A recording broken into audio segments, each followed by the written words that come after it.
Bonjour à toutes et bonjour à tous, ou bonsoir selon l'heure où vous nous écoutez. Bienvenue dans ce nouvel épisode de Sagesse et Morito. Alors dans cette saison de Covid sans fin, on dirait bien qu'on est pris emprisonné dans un éternel recommencement. Une sorte d'hiver qui continue et qui ne s'arrête jamais, qui s'étire en longueur, et un printemps qui se fait vraiment désirer. Et le refrain du moment, c'est vraiment ça, et je le partage. Il y en a marre, il faut vivre. On est tanné. Et donc aujourd'hui, Christelle, Léa et moi-même, Jean-Christophe, on se rencontre dans notre studio virtuel pour parler de cette pulsion de vie, ce désir de vie qui est en nous. En fait, vous remarquerez, les auditeurs sur YouTube, que j'étais dans mon char. Explication, j'étais dans la forêt, dans les bois canadiens, sans réception satellite, donc sans réception cellulaire. Je suis allé dans mon char pour me placer au-dessous de l'antenne pour enregistrer ce magnifique épisode juste pour vous. En direct, en différé des grands espaces canadiens. Bon, en tout cas, nous autres au Canada, l'hiver dure toujours. On est vraiment du monde qui ont hâte de revivre. Donc, que ce soit à cause de la longueur de l'hiver, que ce soit à cause de la COVID qui finit plus, que ce soit à cause du carême qu'on s'impose nous-mêmes ou d'autres contraintes comme ça, on voit dans ces moments-là à quel point qu'on a une pulsion de vie en nous qui est irrésistible et qui veut tout défoncer. On a un désir de vie en nous qui veut tout défoncer. Et donc, Pâques, c'est aussi une fête qui célèbre la victoire de la vie sur la mort. Et d'ailleurs, on dit Pâques avec un S et pas de la devant. Contrairement à tout ce que je vais faire dans la totalité de l'épisode où je vais me tromper et je vais dire la Pâques. Alors, vous vous demandez peut-être, comme moi, pourquoi est-ce qu'il y a cette différence entre la Pâques ou alors Pâques au pluriel. Si vous voulez avoir la réponse à cette question qui brûle, je le sens, dans vos cerveaux, écoutez tout l'épisode. On vous dira peut-être la réponse ou peut-être pas. On ne sait pas. Écoutez l'épisode en tout cas. Merci, chers auditeurs. Bonne écoute. Bonne écoute. En vérité, je vous le dis.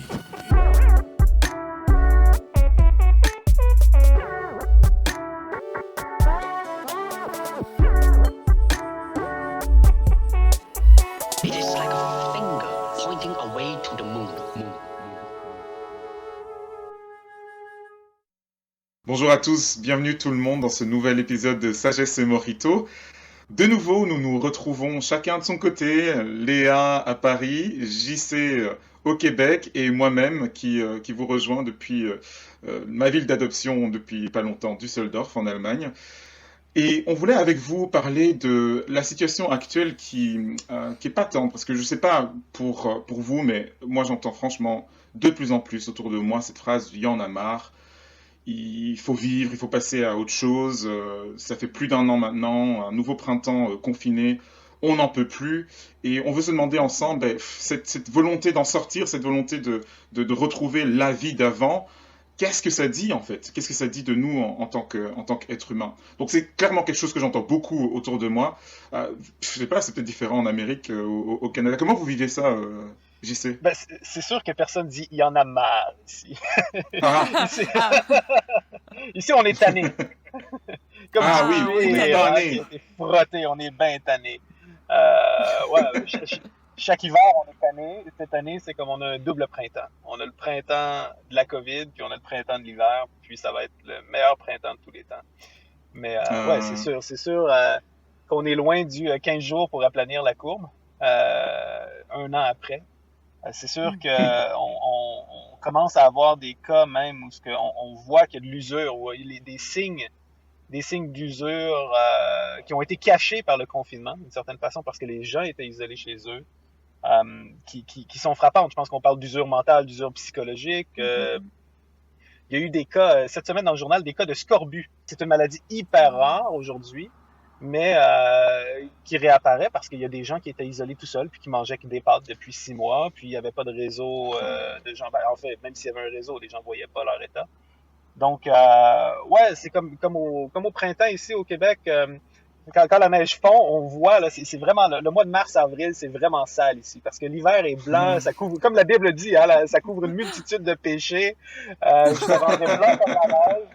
Puis là, c'est comme toutes les crottes de chiens accumulées de l'hiver là, réapparaissent, toutes les saletés réapparaissent jusqu'à temps que là, c'est comme... J'ai l'impression que c'est ça avec la COVID, hein, c'est comme, bon, on a tout couvert, on est tout resté chez nous, on a gardé en dedans, puis là, on voit les choses à mesure que la neige va fondre, à mesure que le déconfinement va arriver, je pense qu'on va voir aussi à quel point la mort, pas juste la mort dans les hôpitaux, mais la mort dans nos vies, la mort dans nos psychés, dans nos habitudes, dans nos relations, a pu prendre la place. Et Léa, comment ça se passe en France? Pour nous, l'hiver aussi touche à sa fin dehors, quoique on n'a pas trop de neige qui fond et donc pas trop de crottes de chien non plus qui fondent. Le printemps, oui, c'est ça, s'installe, il fait beau, les arbres bourgeonnent, c'est génial. Mais par contre, le bourgeonnement de la joie printanière, c'est pas la même chose que les autres années, quoi. On sent qu'on Hmm. on languit de pouvoir juste aller boire une bière ou une grenadine en terrasse et de profiter de ce soleil avec des vraies interactions sociales. Et j'ai l'impression que c'est devenu difficile de ne pas parler de ça parce que c'est tellement un poids sur toutes les têtes, dans toutes les conversations. Mais même quand on n'en parle pas, c'est marquant par son absence. C'est que ça se lit sous nos cernes, ça se lit sous Hmm. le ton de la voix. Enfin, j'ai vraiment l'impression qu'on traîne quelque chose et qu'en fait, on n'en peut plus. On en a juste marre parce qu'on aimerait bourgeonner vraiment avec le printemps Ouais, et ouais. on aimerait cette explosion de vie, quoi. Je pense que c'est un petit peu partout pareil. Et même chez ceux qui ont de la chance dans la manière dont ils vivent la Covid, même chez ceux qui ont peu de cas, de personnes qui en ont souffert autour d'eux, en fait, je pense qu'à l'échelle de la société, juste, on implose et on n'en peut plus et on Ouais. veut passer à autre chose. Ouais, ouais, mais c'est sûr que c'est. Je pense que c'est dur pour beaucoup de personnes. On a interrompu notre vie habituelle et je pense que ça devient vraiment difficile en fait, difficile à porter. Pas simplement le fait qu'on ait changé nos habitudes, mais le fait qu'il y ait tellement de choses qui se soient arrêtées, comme une. C'est ça, hein, tous les parallèles qu'on est en train de faire avec le printemps qui revient, c'est un petit peu cette aspiration à ce que les choses reprennent. C'est drôle parce que en 2020, je ne sais pas si vous vous souvenez de cette publication qui a fait beaucoup parler d'elle, c'était de Nicolas Bedos. En fait, il avait lancé un message sur Instagram. Il est comédien, réalisateur et son père, Guy Bedos, illustre humoriste et comédien, était décédé et lui n'avait pas pu aller voir son père à l'hôpital à cause des mesures de protection, des mesures sanitaires. Et il avait lancé ce message qui a fait beaucoup parler de lui, où il appelait en fait tout le monde à vivre quitte à en mourir. C'est ça hein, qu'il a cité. Vivre quitte à en mourir. Donc je cite, hein, vivons à fond, embrassons-nous, crevons, ayons de la fièvre, toussons, récupérons. La vie est une parenthèse trop courte pour se goûter à reculons. Et ça, à l'époque, ça avait fait beaucoup de bruit. J'ai rien contre lui, mais quand Bedos nous fait des grandes leçons, je trouve ça débile. Hein, oui, je trouve ça idiot parce que c'est une position d'enfant gâté. On était en pleine arrivée d'une deuxième vague et on est tombé sur lui à bras raccourcis en disant mais comment est-ce que tu peux être aussi responsable et avoir une voix d'autorité, être quelqu'un de connu et encourager les gens à pas être prudents et à répandre en fait des comportements qui sont dangereux. Et ça montre un petit peu cette tension, je pense qu'on a tous en nous, entre le risque de la mort et la mort qu'on veut pas cultiver, la mort qu'on veut pas voir, mais le désir, en fait, la pulsion de vie qu'on a en nous. Je peux en fait comprendre Nicolas Bedos qui dit mais j'aurais voulu voir mon père dans ces dernières heures. Je peux comprendre ça. Et il y a cette pulsion de vie, elle est là en nous partout. Ben, vous avez parlé du printemps. Est-ce que le printemps, c'est pas la saison des festivités qui célèbrent la vie, la Pâques par excellence, mais même dans plein de cultures, il y a plein de fêtes en fait, des fêtes qui célèbrent la vie, la fête de Holi en Inde ou même plutôt dans l'année le carnaval chez nous. Enfin, il y a plein d'exemples dans notre culture, d'exemples dans notre vie. Pourquoi est-ce qu'on célèbre des anniversaires? C'est quoi un anniversaire? C'est fêter la vie de quelqu'un. Et je pense qu'il y a un élan de vie qui est en nous, et c'est ça en fait qui est en train de se faire entendre de plus en plus dans ce grand y en a marre où on est tanné. Mais d'ailleurs, tu parles du printemps et de toutes les fêtes qui montrent l'explosion de la vie. Je pense que cette situation avec la Covid, ça nous a fait énormément prendre conscience de la mort. Ça nous a fait beaucoup parler de la Mm. mort. Et je me dis que il y a un côté sain de pouvoir parler avec la tête sur les épaules de cette chose qui fait partie de la vie, justement, la fin de la vie, Ouais. donc la mort. Et c'était peut-être une bonne chose, notamment pendant le premier confinement, de réaliser tous les arrêts qui avaient été nécessaires et pour certains salutaires. L'arrêt d'un mode de vie un petit peu anxiogène, où il faut toujours courir partout, où on se sent d'avoir des obligations de toujours être à tous les endroits, et puis tout d'un coup on se retrouve chez soi et on se dit est-ce que tout ça c'était essentiel, est-ce que tout ça c'était nécessaire, ou est-ce qu'il n'y a pas certaines choses auxquelles il faut peut-être que je donne la mort entre guillemets dans ma vie pour encore mieux célébrer la vie. Mais à la fois, cette mort qu'on arrive peut-être à théoriser un petit peu, puis à accepter un petit peu, dans le cycle de la vie tel qu'il est dans les saisons, on l'accepte parce qu'elle a un terme. On accepte qu'il y a un hiver où tout est mort parce qu'il y a le printemps après. On accepte que tout soit gelé, givré, que vous au Québec tout soit recouvert de neige et que ça bloque les routes et que on peut plus aller à l'école ou au travail ou faire ses loisirs ou je sais pas quoi, parce qu'on se dit un jour la neige va fondre et un jour la vie va reprendre. Je crois que ce qu'il y a de plus dur depuis un an, c'est ces soubresauts d'espérance de vie qui ensuite rétropédale, où on se dit ah ben non, finalement c'est pas pour tout de suite. Finalement l'hiver va devoir durer un petit peu plus longtemps. Et quand on est dans un hiver qui finalement se transforme en période glaciaire, où est-ce qu'on la met notre espérance dans la vie? C'est ici au Québec, il y a tout le temps cet interminable hiver, là, comme je vous en parlais, mais c'est comme une tempête de neige en janvier ou en février, on l'accepte parce que ça vient avec, mais quand on a une tempête de neige à la fin avril, là, c'est comme non! On pensait que c'était fini, puis c'est vrai qu'avec la COVID, on a eu une couple de fois où on pensait que c'était fini, mais là maintenant avec les vaccins, bon ok, le printemps est inévitable, là. Il semble être inévitable, on est prêt à sortir. Je suis d'accord avec toi, Léa, je suis vraiment d'accord avec toi là-dessus. Je pense que pour surfer un peu sur ce que tu disais aussi par rapport à qu'est-ce qu'on a vu mourir puis qu'est-ce qu'on fait mourir pendant la COVID. Moi, par rapport à ma foi chrétienne, je pense qu'il y a tout le temps cette tension-là entre la mort et la vie. Il y a tout le temps le dualisme mort et vie, lumière, ténèbres est tout le temps présent. Puis puis la mort est pas toujours vue comme quelque chose de négatif, dans le sens qu'il y a plusieurs manières de mourir. Il y a une manière de mourir spirituellement, il y a une manière de mourir physiquement. Puis la manière de mourir spirituellement est toujours plus grave, est toujours plus sérieuse. Ouais, quand je pense à ces paroles dures de Jésus dans le Sermon sur la montagne, qui est un de ces...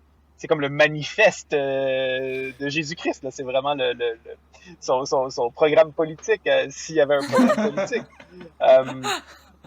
Son grand discours, en tout cas. Son grand discours qui explique comme la base de c'est quoi la foi chrétienne, c'est quoi le royaume de Dieu. Puis il avertit ses auditeurs. Il dit si ta main te mène à pécher ou si ton œil te mène à pécher, mieux vaut te couper la main puis rentrer dans la vie avec une seule main que de périr tout ton corps et entier avec ton âme en enfer, dans la géhenne de feu. Il y a vraiment cette idée-là avec l'image de l'enfer par Jésus-Christ. Il y a vraiment cette image-là qu'il y a une mort qui est comme une double mort, ou la mort de la seconde mort, une mort qui est spirituelle. Puis ce que ça fait, c'est que ça nous aide aussi à relativiser la mort physique ou la mort d'un membre ou la mort d'un œil. Puis moi, personnellement, ça m'amène souvent à me remettre en question par rapport à mes comportements, par rapport à comment je vis, par rapport à mes actions, par rapport à vraiment chaque jour à me dire comme qu'est-ce que je fais, qu'est-ce que je pense qui mène à la mort spirituelle, puis que moi je dois faire mourir.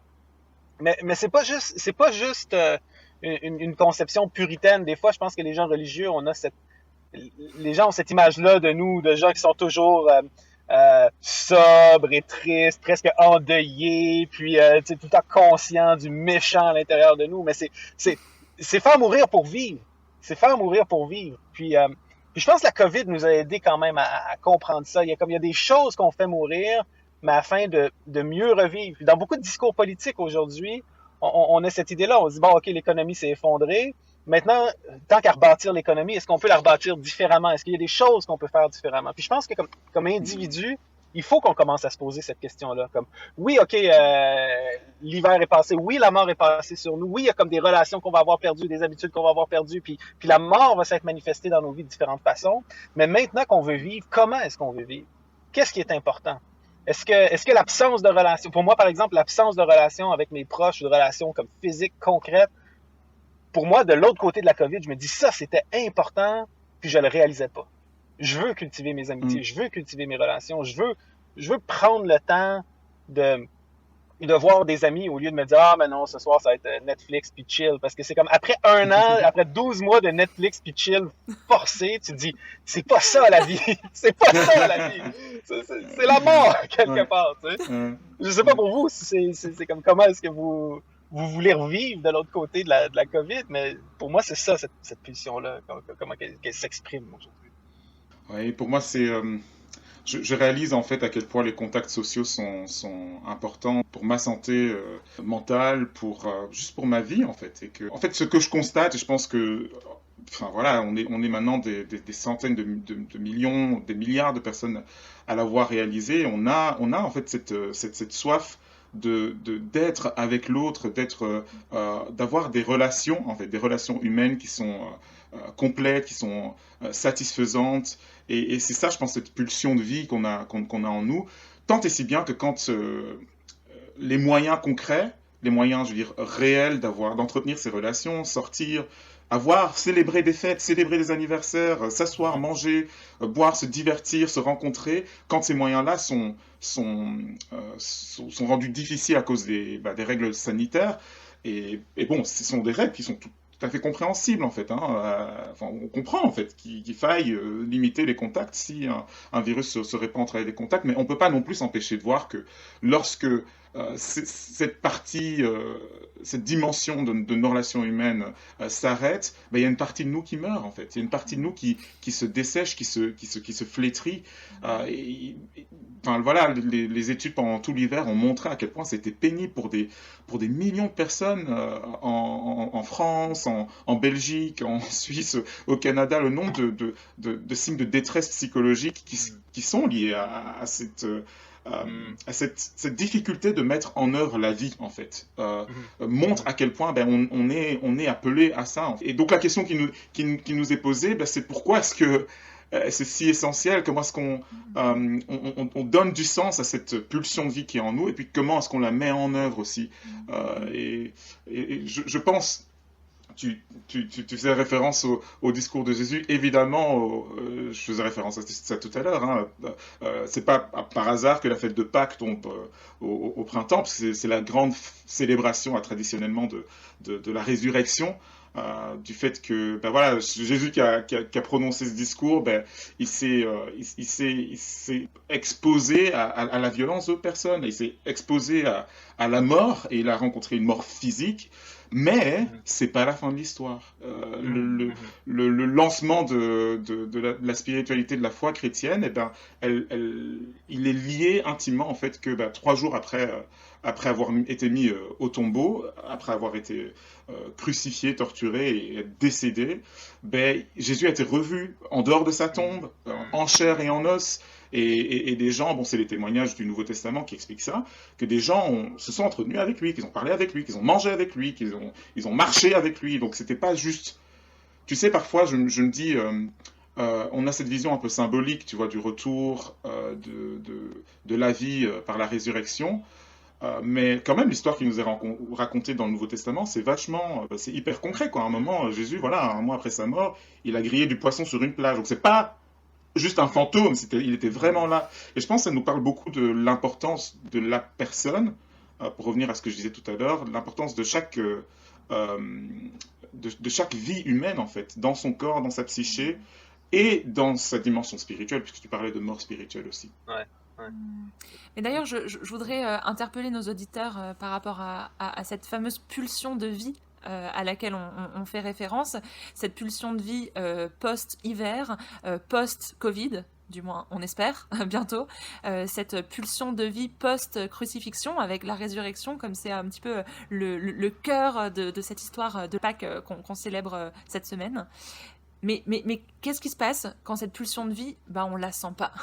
Qu'est-ce qui se passe quand, justement, à cause de tout ce dont on a parlé, un hiver qui se transforme en période glaciaire et on n'en voit pas le bout, et une Covid qui s'en va pas et qui, en plus de pas s'en aller, se transforme en variant encore pire et encore plus incompréhensible, et des mesures d'un gouvernement qui fait grand silence radio et on sait pas quand est-ce qu'il va y avoir des fins, et puis nos propres vies qui ont été impactées par tout ça, nos propres relations sociales et nos propres santé mentale, en fait.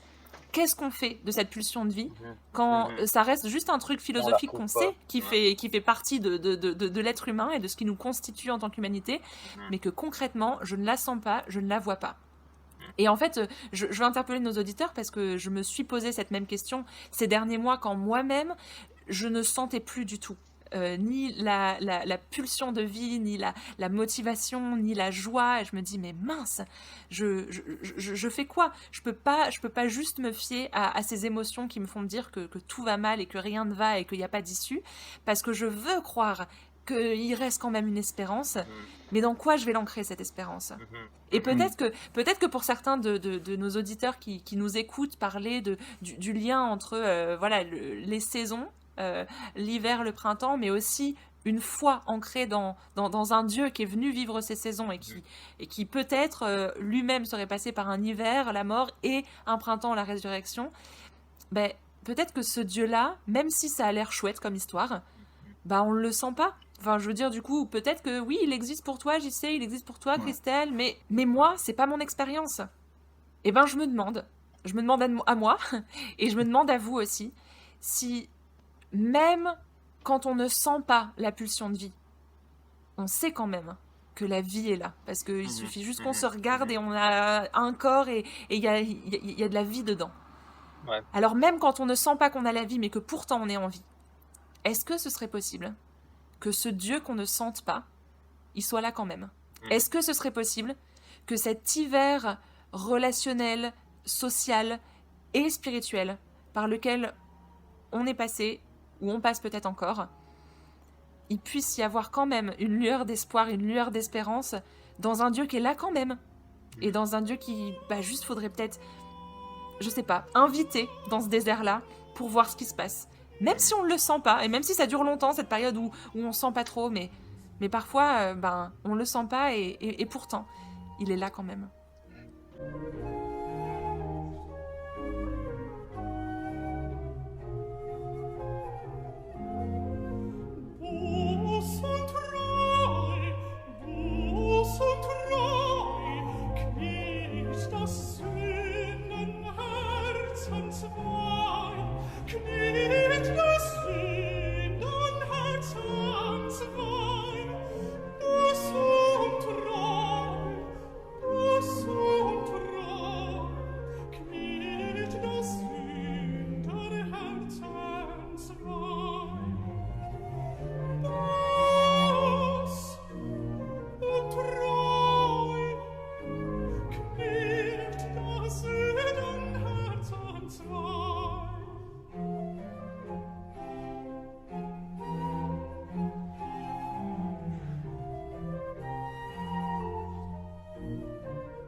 J'ai lu quelque part, c'est un auteur qui défendait l'idée que si on éprouve le sentiment de la soif, si notre corps a été conçu pour nous donner le sentiment de la soif ou cette sensation-là, à quelque part, c'est parce qu'il y a quelque chose comme de l'eau qui existe. Je veux dire, ton corps ne te donne pas de désir vers des choses qui n'existent pas. Puis je pense que si notre âme désire Dieu, notre âme désire quelque chose de plus que juste la vie physique, mais quelque chose d'éternité, à quelque part, ça pointe vers le désir de Dieu. Puis je pense que c'est dans notre désespoir, c'est dans notre soif, c'est dans notre désert qu'on rencontre Dieu. En fait, dans l'histoire de la foi, la plupart du temps, c'est pas presque tout le temps, c'est pas quand les gens sont dans des lieux d'abondance puis de richesse matérielle qu'ils découvrent Dieu ou que Dieu se révèle à eux, mais c'est vraiment quand on est au bout du rouleau. Donc pour moi, je pense que c'est salutaire cette expérience-là qu'on a vécue tout ensemble au niveau de la COVID.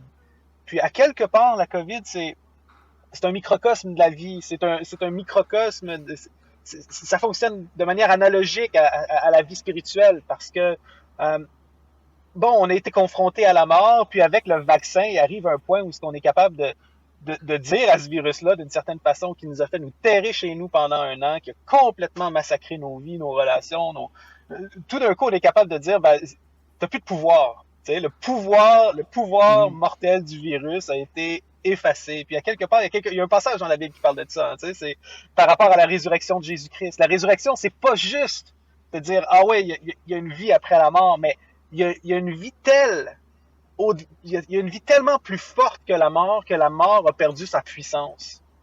Puis à un moment donné, Paul va dire, tu sais, mort, où est ton aiguillon, où est ton pic, t'as plus de pouvoir sur nous.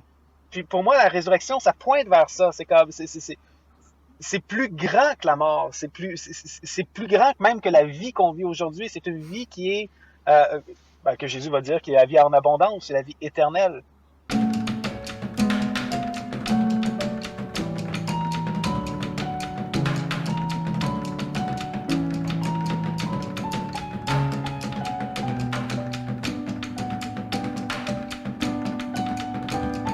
Je pense qu'on a tous vécu on a tous goûté par analogie à quelque chose qui fonctionne de la même façon. Une vie spirituelle qui dépasse cette vie cloîtrée, là.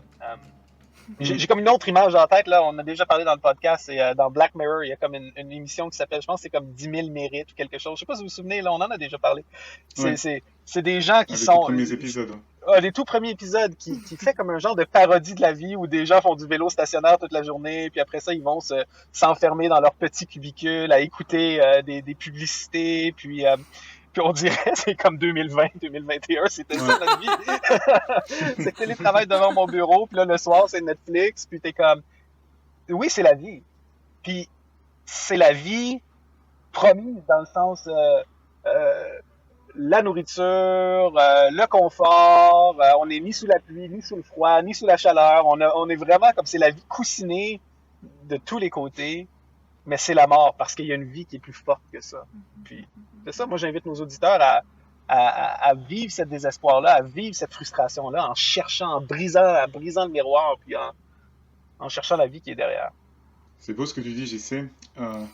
Dans mon cheminement spirituel, je suis passé quand même par divers chemins et sûrement comme vous, moi en grandissant, j'ai beaucoup entendu parler de réincarnation et tout ça et j'avais toujours vu depuis que j'étais tout petit dans l'idée de la réincarnation cette idée que bon il y a un cycle en fait et que il peut y avoir des choses négatives, de la souffrance. Etc. Mais après on va revenir et puis on va recommencer et puis je me suis rendu compte ça m'a rendu curieux, j'ai un petit peu plus lu sur les croyances orientales, qu'en fait c'était un problème en fait de revenir tout le temps parce qu'elles reconnaissent qu'il y a une source de souffrance dans la vie et que la souffrance en soi n'est pas bonne, tu vois, et qu'il faut échapper à cette forme de souffrance et pour échapper à ces difficultés, il faut cesser de la poursuite de la vie en fait, hein. Cesser de vouloir exister en fait. C'est un petit peu l'enseignement fondamental dans les religions orientales comme dans le bouddhisme. Et quelque part, bon moi je suis quand même plutôt d'éducation chrétienne, mais voilà, à l'école j'ai appris tout un tas de choses, c'était super intéressant. Et j'avais appliqué un petit peu cette logique au christianisme, parce que mes profs en Belgique, vous savez, on a des cours de religion, donc on avait j'avais un prof de religion qui parlait un petit peu du christianisme, et puis en français, en latin, parce que j'ai eu des cours de latin aussi, on faisait beaucoup de parallèles entre les croyances. Et je me suis dit, dans le christianisme, c'est un petit peu ça l'idée, tu vois, c'est la résurrection, c'est le retour à la vie, et ouais, il y a des choses négatives, mais on est toujours appelé à retourner à la vie, etc. Jusqu'à ce que je me rends compte, en fait, j'ai commencé à me faire mes propres recherches, et je me suis penché sur cette histoire de ce que c'était la résurrection.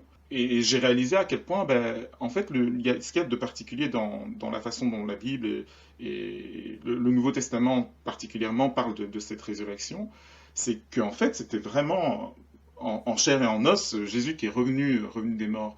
Et que, en fait, ce que ça dit, c'est que notre existence, le corps, en fait, le corps de Jésus qui a souffert et qui a meurtri, notre existence, elle a de la valeur. Et que cette pulsion de vie, en fait, elle est juste et qu'il faut s'accrocher à cette pulsion de vie. Et encore plus qu'au travers de ce que Jésus a montré ou a vécu lui-même, en fait, on trouve des ressources pour nous inspirer dans notre propre élan de vie, en fait. Et de se dire, ben, je peux prendre mes deux doigts, et j'invite peut-être nos auditeurs à le faire, je peux prendre mes deux doigts et les mettre sur mon poignet et sentir mon pouls, ce corps qui bat. C'est le signe de quelque chose d'immensément précieux et valable. Et c'est même, moi je le fais en fait, hein, je fais ça de temps en temps, je Moi, suis j'y dans le arrive train pas. ou quoi. Je Bon, ben, sais jamais. tu peux peut-être mettre là sous ton menton, Pour la carotte. mais juste prendre le temps, tu vois. Je fais ça parfois le matin ou quand je suis dans un moment stressant ou quand je me pose des questions, je mets mes doigts sur mon pouls et je sens juste mon rythme cardiaque. Et de dire ce que je suis en train de sentir là, c'est quelque chose de précieux. Je pense que pour beaucoup d'entre nous, peut-être pour des gens qui nous écoutent, 2020-2021, c'est l'année où on s'est dit, mais à quoi bon ce cœur qui bat? À quoi bon cette vie? Est-ce que ça vaut la peine? Et dans mon cheminement à moi, en découvrant ce qu'il y a derrière cette histoire de Jésus dont j'avais entendu parler de toute ma vie, la réalité qu'il y a derrière, l'espérance que ça a procuré, de me dire non, mais en fait, le fait qu'il y ait cette personne qui soit revenue me dit que la vie de tout être humain, y compris la mienne en fait, sont d'une valeur immense. Et continuer à chérir en fait cette vie qui est en nous, cette pulsion de vie qui est en nous, mais aussi celle qui est dans les autres. Alors je ne sais pas combien de temps, personne ne sait exactement combien de temps la crise de la Covid va durer, il y a des variants, il y a des luttes avec l'économie, etc. Mais s'il y a une chose qui nous est rappelée par cette saison du retour de la vie, spirituellement en tout cas, c'est le fait qu'il faut s'accrocher à la vie et il faut poursuivre, s'accrocher à cette pulsion de vie.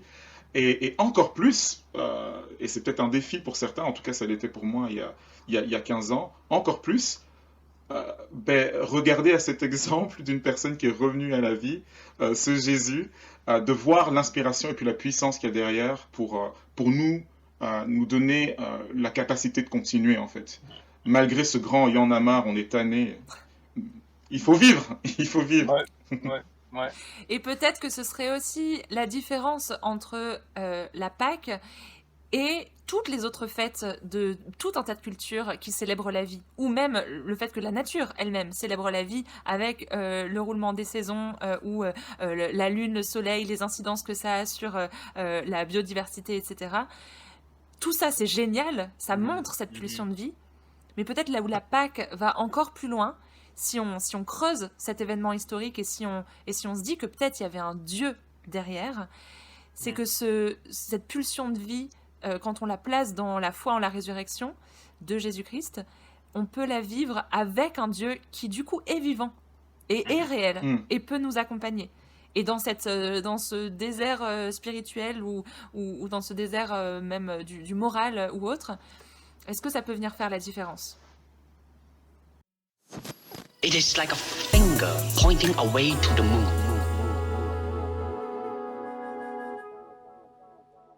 Merci d'avoir été avec nous pour cet épisode de Sagesse et Morito. Abonnez-vous à la chaîne YouTube, retrouvez-nous sur toutes vos applis de podcast préférés et sur les réseaux sociaux. Et pour rejoindre la conversation, rendez-vous sur imagodei.fr.